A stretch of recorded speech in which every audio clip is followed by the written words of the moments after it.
Hey friends, how you doing on this Thursday? It's a mic talk. It's Song and Sword. So glad you guys are here with me again. I don't know why, but today I'm extra tired. So hopefully as the sun rises, my spirit will rise and I'll wake up and we'll get into this day. I'm excited about this day, working on a sermon for Sunday and hoping you'll be there. Invite a friend because I think it's really important that people be in church and hear the word of the Lord. And so 401 East Jefferson is where we hang out. If you've never been or if you've been before, come on back at 9 o'clock and 10:30.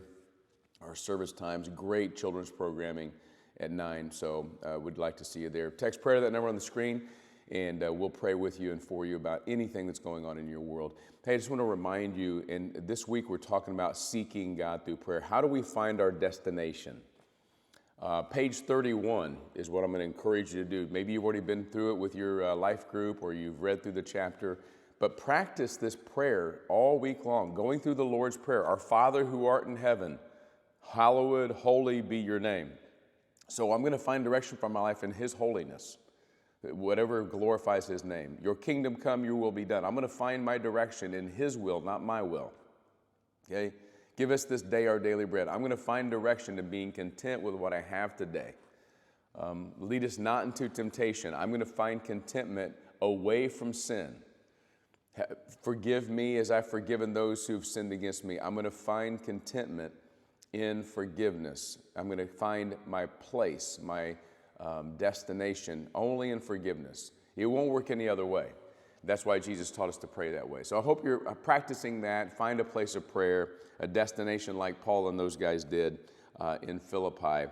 And that leads us to chapter 2 of the Philippians letter.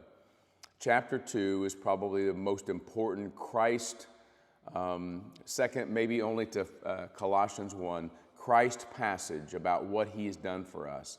And it gives us His destination was to come to earth and save us from our sins. And now we are called to live this out. Let me read this passage for us today. We're going to spend the next 3 days, the rest of this week, with 3 passages from chapter 2 of Philippians. Such a powerful verse. Chapter 2, verse 1 of Philippians. If then there's any encouragement in Christ, if any consolation of love, if any fellowship with the Spirit, if any affection and mercy, make my joy complete by thinking the same way, having the same love, united in spirit, intent on one purpose.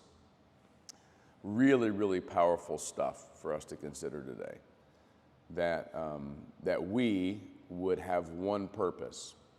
And I think that's what I want to dwell on. Paul's saying, listen, if this Christianity thing is going to work, and remember, the Philippian church is about 10 years old, somewhere in there, by the time Paul's writing this from Rome in prison. If there's any encouragement in Christ, he says, if I'm going to be in jail and I'm going to be encouraged because of Jesus Christ, if there's any consolation in love, if what we say, love really is the thing, the love of God through us to love others, if that's a real thing. He says, if there's any fellowship with the Spirit, if we have the same Holy Spirit living inside of us, then we should have this real deep fellowship. And here's what it looks like. Here's how it expresses itself. Think the same way, have the same love, united in the same spirit, intent on one purpose. Guys, here's how the church finds its destination together. We are so like-minded. What does that mean? Does that mean that we all have to like the same music? We all have to like the same candidate, that we all have to like the same way of doing things, the same jobs, the same hobbies, the same... Do we have to be clones? That's not what he's saying.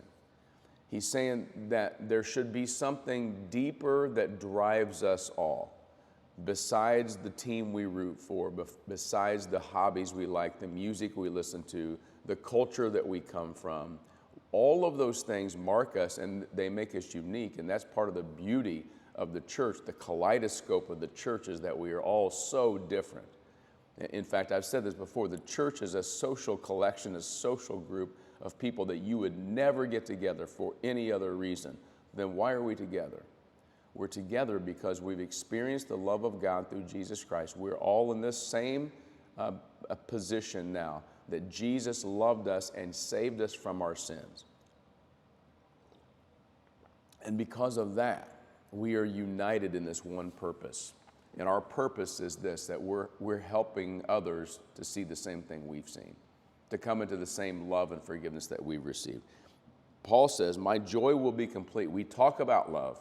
We talk about unity of the Spirit. We talk about this idea of fellowship in the Spirit and affection and mercy and the encouragement we have from being Christians. That's what church is all about. But he says if we're going to live that out, then we have to be truly united.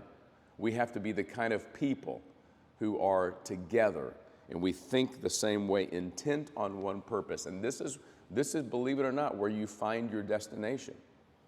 Let's pray today. Would you join me in praying today to find our purpose by our unity in our goals and what we're striving for, which is that all men should hear the gospel of Jesus Christ. In fact, I'm going to ask you to pray for me today at 1:49 because I'm crazy. I'm going to Cuba next week. I'm not going to miss a Sunday, but I'm leaving Sunday after church, flying down to Clearwater, which is a place that we have some great friends who are letting us use a condo down there.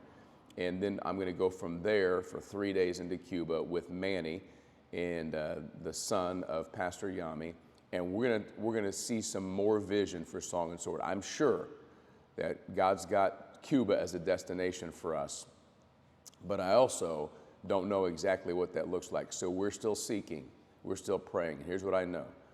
The church in Cuba, La Senda, and the church here, Song and Sword, we love Jesus.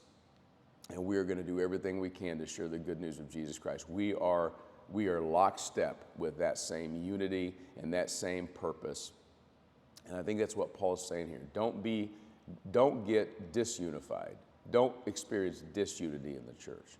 In fact, later on in chapter 4, he's going to plead with Euodia and Syntyche, two ladies in the church that seem to be having some kind of spat. He's saying, I'm urging you, get along in the Lord, because life is too important for us to spat about a bunch of things that divide us.